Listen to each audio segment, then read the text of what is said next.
Assalamualaikum warahmatullahi wabarakatuh. Hello students, how are you today? Selamat pagi anak tangguh dan kreatif. Semoga kalian semua dalam keadaan sehat dan tetap semangat belajar ya. Alhamdulillah kita bertemu lagi untuk belajar bahasa Inggris. Pada pertemuan sebelumnya, kalian sudah belajar mengenal nama-nama alat transportasi dalam bahasa Inggris. Sudah siap untuk belajar hari ini ya? Jangan lupa siapkan alat tulis dan buku kalian. Let's we start. Nah, masih ingat kan kalian dengan nama-nama alat transportasi pada slide ini?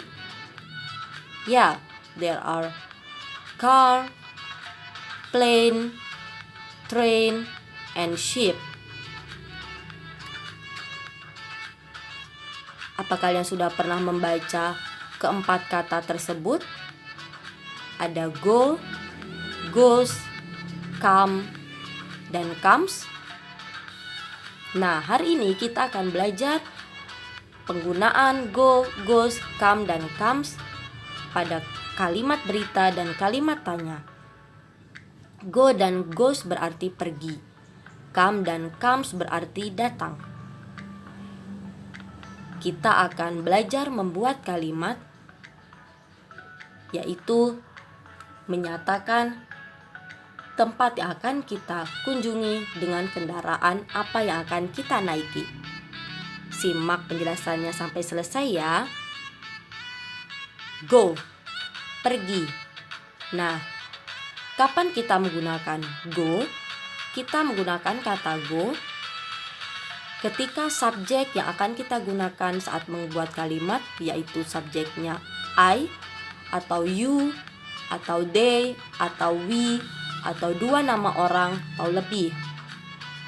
Kemudian diikuti dengan go, lalu to yang berarti ke, lalu name of place, nama tempatnya atau nama daerah, kemudian by, lalu nama alat transportasinya.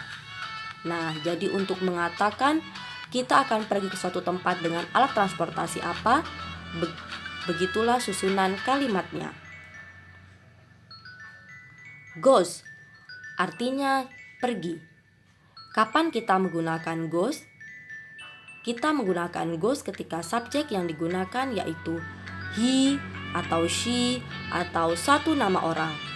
Kemudian diikuti dengan goes, lalu to, kemudian nama tempat, lalu by, dan nama alat transportasinya. Susunannya sama ya, yang membedakan hanya go, goes, dan tentu saja subjeknya. Supaya lebih jelas, simak contohnya. For example, I go to school by bicycle. Aku pergi ke sekolah naik sepeda. They go to Semarang by bus. Mereka pergi ke Semarang naik bis. Rino and Rani go to the beach by car. Rino dan Rani pergi ke pantai naik mobil. Ketiga kalimat tersebut menggunakan go karena subjeknya ada I, they, dan dua nama orang. Selanjutnya, he goes to the office by motorcycle. Dia pergi ke kantor naik motor. My mother goes to the market by pedicab. Ibuku pergi ke pasar naik beca. Nah, kalimat keempat dan kelima menggunakan goes karena di sana subjeknya ada he dan my mother merupakan satu, sehingga kita gunakan goes. Lalu come. Come artinya datang. Sama saja dengan go, hanya tergantung konteks kalimatnya ya. Susunan kalimatnya pun sama. Come mempunyai susunan kalimat sama dengan go. Subjeknya terdiri dari I, you, they, we, atau dua nama orang atau lebih. Kemudian diikuti dengan come, lalu to, lalu nama tempat atau daerah, kemudian by, dan nama alat transportasinya. Lalu comes artinya juga datang. Pola susunan kalimat menggunakan comes sama dengan pola susunan kalimat saat kita membuat kalimat menggunakan goes. Subjeknya terdiri dari he, she, dan satu nama orang, kemudian diikuti dengan comes, lalu to, lalu name of place, kemudian by, dan name of transportation. Nah, cara mudahnya untuk mengingat, Ayu Dewi gak doyan es, sehingga setelah Ayu Dewi diikuti dengan go atau come, sedangkan he, she diikuti dengan goes atau comes. Have you got it? Good. Nah, contohnya, I come to school by motorcycle. Aku datang ke sekolah naik motor. We come to the museum by bus. Kami datang ke museum naik bis. She comes to the hospital by car. Dia datang ke rumah sakit naik mobil. Mr. Ahmad comes to the office by bicycle. Pak Ahmad datang ke kantor naik sepeda. Terlihat perbedaan kalimatnya?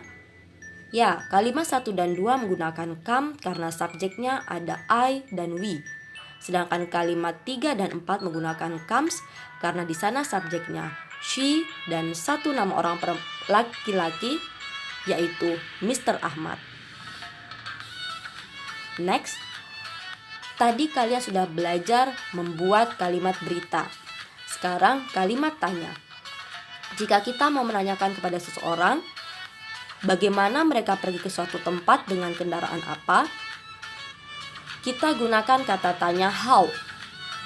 Pada kalimat tanya, kita tidak menggunakan goes atau comes. Kita hanya menggunakan go atau come. Yang membedakan terletak pada do and does. Ya, setelah kata how diikuti do atau does, tergantung subjeknya.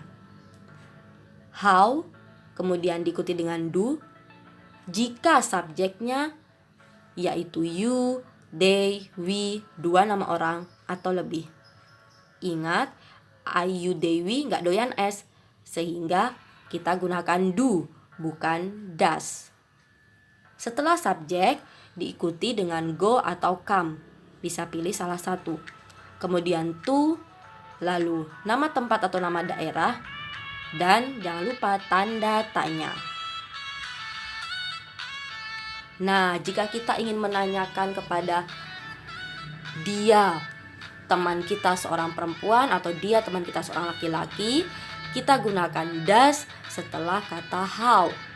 Susunan kalimatnya how, kemudian does, kemudian subjek, pilih he atau she atau satu nama orang, misalnya menunjuk nama adik kalian, lalu diikuti dengan go atau come, pilih salah satu, ingat go atau come.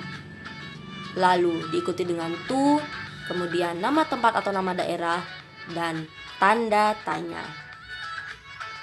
Kita simak contohnya. How do you go to Bali? Bagaimana kamu pergi ke Bali? Atau naik apa kamu pergi ke Bali? Jawabannya, I go to Bali by plane. Aku pergi ke Bali naik pesawat. Contoh selanjutnya, how do they come to school? Bagaimana mereka datang ke sekolah? They come to school by bicycle. Mereka datang ke sekolah naik sepeda. Contoh selanjutnya yang menggunakan does. How does Azam go to the stadium? Bagaimana Azam pergi ke stadion? Ingat, karena Azam satu nama orang, gunakan does. Setelah nama Azam diikuti go, bukan goes. Nah, lalu jawabannya, Azam goes to the stadium by bicycle. Pada kalimat jawaban, setelah nama Azam gunakan goes, karena Azam merupakan satu nama orang dan kalimat jawaban merupakan kalimat berita, bukan kalimat tanya. Bisa difahami? Good. Selanjutnya, how does she come to the office? Bagaimana dia datang ke kantor? She comes to the office by car. Dia datang ke kantor naik mobil. Nah, perhatikan. Karena subjeknya she, maka pada kalimat tanya kita gunakan does. Dan setelah kata she, yang digunakan come, bukan comes. Karena di sana sudah ada does. Lalu pada kalimat jawaban, setelah kata she gunakan comes. Karena kalimat jawaban merupakan kalimat berita. Ya, benar sekali. Oke, cukup sekian untuk penjelasan materi hari ini. Kalian simak penjelasan dari awal sampai akhir. Lalu kalian pelajari atau kalian juga bisa baca pada buku paket kalian halaman 63 dan 64. Nah, agar kalian lebih paham, setelah materi ini kalian akan mengerjakan latihan soal. Oke. Thank you very much for today. Wassalamualaikum warahmatullahi wabarakatuh. Bye bye.